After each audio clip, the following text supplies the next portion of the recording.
నమస్కారం. Welcome to my channel. ఈ వీడియోలో ఏపీ ప్రభుత్వ పెన్షనర్లకు భారీ శుభవార్త. పాత పెన్షన్ విధానం ఓపీఎస్ పునరుద్ధరణ తాజా సమాచారము. దీనికి సంబంధించి పూర్తి వివరాలైతే వీడియోలో తెలుసుకుందాము. వీడియో అయితే ఎక్కడ గాని స్కిప్ చేయకుండా ఎండ్ వరకు చూసేయండి. అప్పుడే ఇన్ఫర్మేషన్ పూర్తిగా అర్థమవుతుంది. అలాగే వీడియో చూస్తున్న ప్రతి ఒక్కరు వీడియోకైతే లైక్ చేయండి ఫ్రెండ్స్. ఈ వీడియోని తోటి ఉద్యోగ పెన్షన్ మిత్రులతో అయితే షేర్ చేయండి. కొత్తగా మన ఛానల్‌ని చూస్తున్నవారు ఇంకా ఎవరైనా సబ్స్క్రైబ్ చేసుకోకుంటే వెంటనే మన ఛానల్‌ని సబ్స్క్రైబ్ చేసుకోండి. దీని ద్వారా నేను చేసే లేటెస్ట్ వీడియోస్ అన్నీ మీ వరకు రీచ్ అవుతాయి. ఇక ఆలస్యం చేయకుండా వివరాల్లోకైతే వెళ్ళిపోదాము.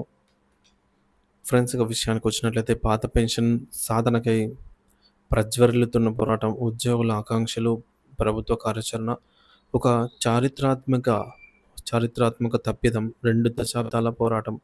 2004లో అప్పటి కేంద్ర ప్రభుత్వం తీసుకున్న ఒకే ఒక్క నిర్ణయం దేశవ్యాప్తంగా లక్షలాది మంది ప్రభుత్వ ఉద్యోగులు మరియు ఉపాధ్యాయుల భవిష్యత్తును అనిశ్చితిలోకి నెట్టింది. దశాబ్దాల పాటు అమల్లో ఉన్న పదవీ విరమణ తర్వాత కనీస ఆర్థిక భరోసాను ఇచ్చే పాత పెన్షన్ విధానాన్ని ఓపీఎస్ రద్దు చేసి మార్కెట్ ఆధారిత నూతన జాతీయ పెన్షన్ విధానాన్ని ఎన్‌పీఎస్ ప్రవేశపెట్టారు. ఇది ఉద్యోగుల సామాజిక భద్రతకు గండి కొట్టడమేనని, తమ కష్టార్జితానికి భరోసా లేకుండా చేయడమేనని నాటి నుంచి ఉద్యోగ వర్గాలు తీవ్ర ఆవేదన వ్యక్తం చేస్తున్నాయి. 2 దశాబ్దాలుగా కొనసాగుతున్న ఈ అన్యాయంపై నేడు దేశవ్యాప్తంగా ఉద్యోగ, ఉపాధ్యాయ సంఘాలు ఏకతాటిపైకి వచ్చి తమ పోరాటాన్ని చారిత్రాత్మక స్థాయికైతే తీసుకెళ్తున్నాయి. ఉద్యమ స్వరూపం, దేశవ్యాప్త ప్రభావం. ఉద్యోగుల డిమాండ్ కేవలం వినతిపత్రాలకే పరిమితం కాలేదు. వారి ఆగ్రహం మరియు సంఘటిత శక్తి ప్రభుత్వాలను కదిలించేలాగా ఉద్యమ రూపం దాల్చింది. దేశాన్ని కదిలించే పిలుపు, భారత్ బంద్, ఓపీఎస్ పునరుద్ధరణ అనే ఏకైక అజెండాతో కేంద్ర, రాష్ట్ర ప్రభుత్వ ఉద్యోగ సంఘాల సమాఖ్యలు కలిసి భారత్ బంద్ నిర్వహించాలని చారిత్రాత్మక తీర్పునిచ్చాయి. ఇది ఉద్యోగుల ఐక్యతకు, వారి డిమాండ్ తీవ్రతకు నిలువుటద్దం పడుతోంది. చట్టసభల్లో ప్రతిధ్వని. ఈ సమస్య ప్రాధాన్యతను గుర్తిస్తూ ఇటీవల లోక్సభలో ప్రతిపక్ష సభ్యులు పాత పెన్షన్ పునరుద్ధరణకు సంబంధించి ప్రైవేట్ బిల్లును ప్రవేశపెట్టారు. ఇది ఉద్యోగుల పోరాటాన్ని రాజకీయ చర్చనీయాంశంగా మార్చి ప్రభుత్వాలపై ఒత్తిడిని మరింత పెంచింది. కేంద్రం కసరత్తు, సానుకూల సంకేతాలు. దేశవ్యాప్తంగా పెరుగుతున్న నిరసన సెగ, రాజకీయ ఒత్తిడి నేపథ్యంలో కేంద్ర ప్రభుత్వం ఈ అంశంపై దృష్టి సారించి సమస్య పరిష్కారానికి కసరత్తు ప్రారంభించింది. ఇది ఉద్యోగులలో కొత్త ఆశలు రేకెత్తిస్తోంది. ఉన్నత స్థాయి కమిటీల ఏర్పాటు.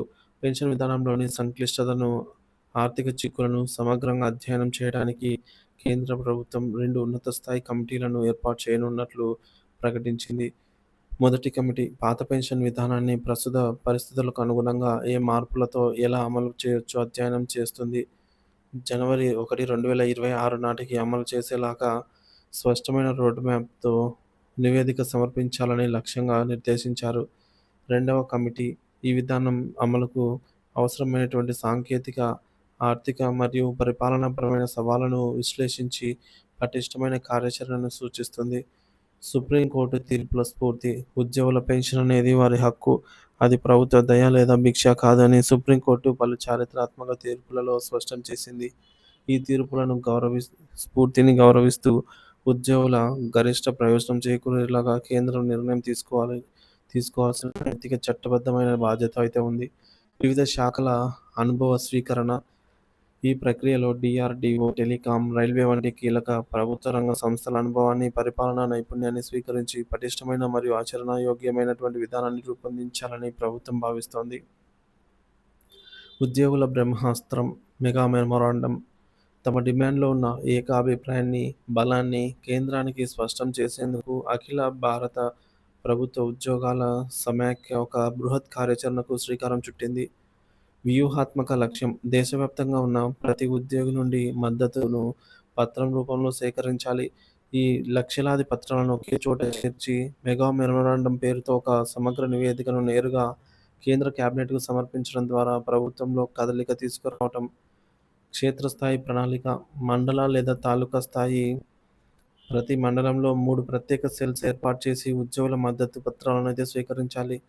రెండవది జిల్లా స్థాయి. సేకరించిన పత్రాలన్నిటినీ స్పైరల్ బైండింగ్ చేసి ఒక డెకాట్ కవర్‌లో జిల్లా కలెక్టర్‌కు అధికారికంగా సమర్పించాలి. మూడోది రాష్ట్ర లేదా కేంద్ర స్థాయి. మెమోరాండం యొక్క రెండవ కాపీని రాష్ట్ర కార్యాలయానికి, మూడవ కాపీని భవిష్యత్ రికార్డుల కోసం జిల్లా కార్యాలయంలో భద్రపరచాలి. ఈ పకడ్బందీ ప్రణాళిక ఉద్యోగుల క్రమశిక్షణను, పట్టుదలను సూచిస్తోంది. నాలుగోది న్యాయ పోరాటం. సుప్రీంకోర్టులో కీలక ఘట్టం. ఉద్యమం ఉద్యమంతో పాటు న్యాయ పోరాటం కూడా సమాంతరంగా బలంగా కొనసాగుతోంది. ముఖ్యంగా ఎస్-30 కేసు ప్రాముఖ్యత. ఎస్-30 అనే ఉద్యోగ సంఘం 2006 జనవరి 1 నుంచి పెన్షన్ ఫిక్సేషన్‌పై ట్రిబ్యునల్‌లో ప్రారంభించి న్యాయ పోరాటం ఈ ప్రస్తుతం సుప్రీంకోర్టులో తుది దశకు చేరుకుంది. ఈ కేసులో ఉద్యోగులకు అనుకూలంగా తీర్పొస్తే దేశవ్యాప్తంగా దాదాపు 20 లక్షల మంది పెన్షనర్లకు తక్షణమే ఆర్థికంగా లబ్ధి చేకూరుతుంది. ఇది ఓపీఎస్ పునరుద్ధరణ ఉద్యమానికి నైతిక స్థైర్యాన్నిస్తుంది. భవిష్యత్ దిశ. పాత పెన్షన్ విధానం పునరుద్ధరణ కోసం జరుగుతున్న ఈ పోరాటం కేవలం ఆర్థిక ప్రయోజనాల కోసం కాదు. ఇది తమ ఆత్మగౌరవం, పదవీ విరమణ తర్వాత భద్రతకు మరియు సామాజిక న్యాయం కోసం ఉద్యోగులు చేస్తున్న ధర్మయుద్ధం. ఉద్యమాలు, న్యాయ పోరాటాలు, రాజకీయ ఒత్తిళ్లు అనే త్రిముఖ వ్యూహంతో వారు ముందుకు సాగుతున్నారు. కేంద్ర ప్రభుత్వం ఈ అంశంపై సానుకూలంగా స్పందించి తమ కమిటీల నివేదికలు, సుప్రీంకోర్టు తీర్పుల స్ఫూర్తి మరియు ఉద్యోగుల ఆకాంక్షలకు అనుగుణంగా చారిత్రాత్మక నిర్ణయం తీసుకుంటుందని దేశవ్యాప్తంగా కోట్లాది కళ్ళు ఎదురుచూస్తున్నాయి. ఈ నిర్ణయం కేవలం ఉద్యోగుల భవిష్యత్తునే కాక దేశ సామాజిక భద్రతా విధానాల భవిష్యత్తును కూడా నిర్దేశించనుంది.